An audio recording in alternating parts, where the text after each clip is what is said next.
yo'lga ketish. Assalomu alaykum barchaga. Tuzimizda charchamayapsizlarmi? Kuninglar xayrli o'tyaptimi? Hop.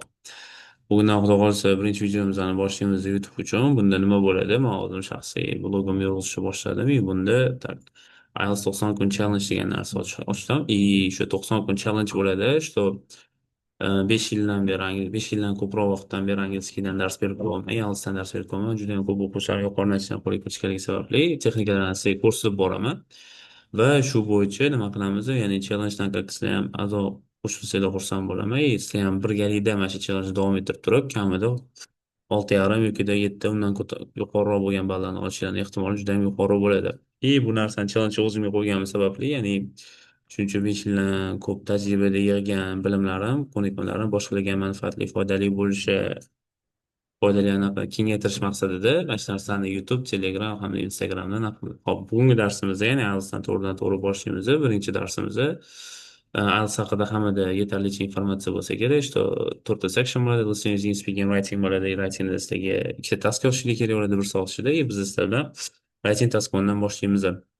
Task 1da ham har xil turdagi essaylar bo'ladi va biz sizdan boshlayotganimizda line graph bo'ladi. So, first of all, let me give you overall information about writing task one. So, overall, approximately like within 20 minutes, you have to describe the diagram, writing down at least 150 words. So, the structure of the line graph is going to be introduction,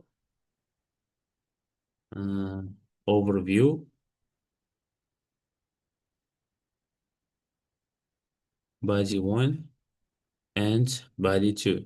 Hop, darslarimizda tushunarliroq va praktика qilishligi ko'proq vaqt bo'lgan yaratish maqsadida biz nima qilamiz? Ya'ni iloji boricha bitta darsda har bitta partini yaxshilab o'rganishdan boshlaymiz. Hop, bugungi darsimizda o'shanda sizlar bilan line graphga, taskonga qanaqa qilib introduction yozishni o'rganamiz.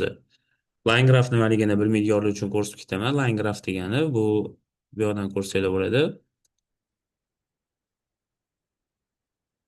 Line graph degani ko'rayotgan bo'lsangiz, mana shunga o'xshagan chartlar beriladi sizlarga va mana shu chartlardan bittasi tushadi va mana shu narsalarni describe qilib berishlik kerak bo'ladi. Taxminan 20 minut ichida 150 dan ko'p bo'lgan so'zlar, 150 dan ko'p so'zlardan foydalangan holatda.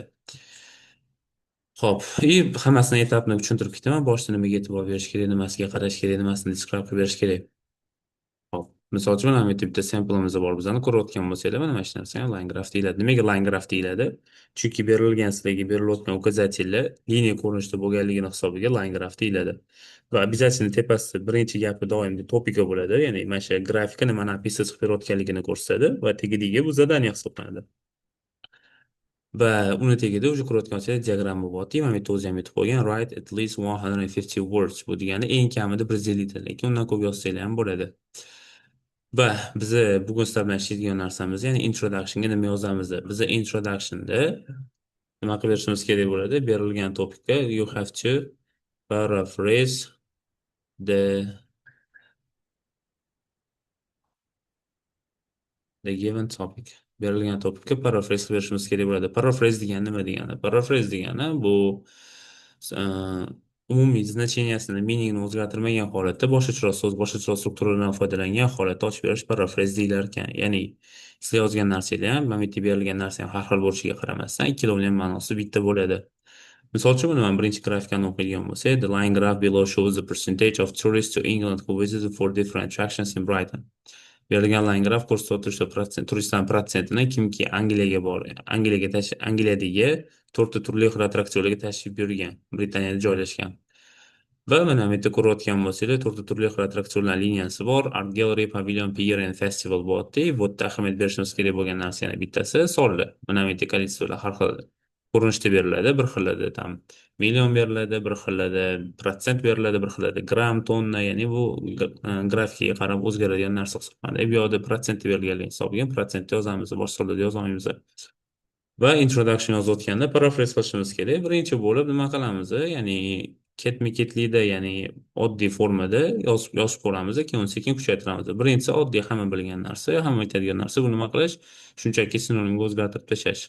For example, the line graph bu grafika nomi bo'lganligi uchun bunga tegmaymiz hech qachon. Ya'ni bu shunda o'zigicha qoladi, o'zgartirmaymiz. Below degan, tegi degan. Buni tagida rasm bor, standartda rasm bo'lmaganligini hisobiga below yozmaymiz. Shows degani ko'rsatadi. Buni sinonimga o'zgartirsak bo'ladi. The percentage ham sinonimga o'zgartirsak bo'ladi. Tourist sinonimga o'zgartirsak bo'ladi. To England who visited. Kimki tashrif buyurgan. Mana visited ham sinonimga o'zgartirsak bo'ladi. Four different attractions. Buni ham sinonimga o'zgartirib yuborsak bo'ladi. In Brighton va mana shunaqa turib prosta sinonimga o'zgartirib yozib chiqsak bo'ladi. Bu juda ham oson va sodda bo'lgan shakl hisoblanadi. Praktika qilib ko'ramiz, misol uchun bizda. Hop, the line graph. Ko'rayotgan bo'lsalar, bu yerda shows turgan bo'lsa, uni o'rniga misol uchun Illustrator olsak bo'ladi. Agar mana shu yerda ham Illustrator yozsanglar xato bo'ladi, chunki men ko'rayotgan bo'lsanglar grafika bitta dona bo'lganligini hisobiga bunga nima qo'shishimiz kerak? S qo'shishimiz kerak. Grafika ikkita yoki undan ko'p bo'ladigan bo'lsa, unaqada prosta Illustrator o'zini yozamiz. Illustrate nimani ko'rsatyapti? Misol uchun aytsak bo'ladi, the percentage misol uchun nima desak bo'ladi? Quantity yoki the ratio to'g'risida ham yoki the proportion to'g'risida ham the ratio of tourist o'rniga visitors to'g'risida bo'ladi. Visitors to England who attend visited o'rniga misol uchun attended desa bo'ladi. Attended degan tashrif buyurdi degani, for different attractions o'rniga for dissimilar attractions in qayerda joylashgan? Brightonda joylashgan. Bu juda ham sodda shakl hisoblanadi, ya'ni примерно bir 5,5 hisoblanadi. Nimaga unaqa sodda shakl hisoblanadi? Chunki ko'rayotgan bo'lsanglar, unaqa katta o'zgartirish kiritganimiz yo'q.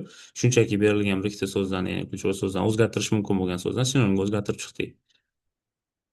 Endi bu narsani agar kuchaytirmoqchi bo'lsanglar, nima qilishingiz kerak bo'ladi? Birinchidan ozgina grammatika bo'yicha o'zgartirishingiz kerak bo'ladi va informatsiyani to'liq berishimiz kerak bo'ladi. Qachon to'liq bo'ladi? Qachonki sizlar paraphrase qilayotganda 3 ta savolga javob bersanglar. Bular what degan savol, were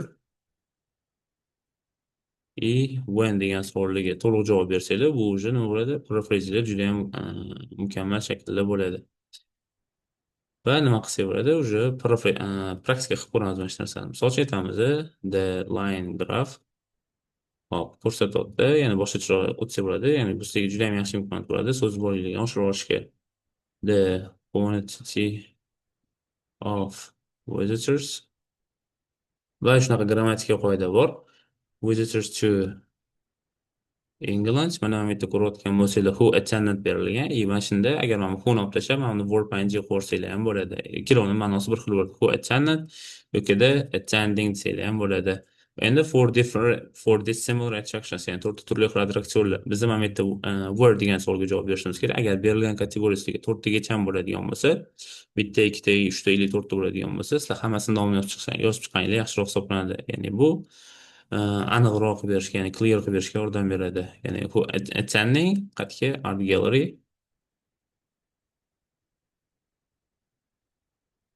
pavilion, pier and festival. Keyingi in Brighton. Brighton'dagi va oxirgi savol when. Agar siz mana bu yerda yili berilmagan bo'lsa, lekin grafika qarasanglar, ya'ni bu changeable tense bo'lgani hisobiga yilda beriladi. O'shani hisobiga nima qilamiz? Yilni yozib qo'yamiz. Ya'ni ko'rayotgansizlar 1980 dan qachongacha 2010-yilgacha ham bo'lyapti.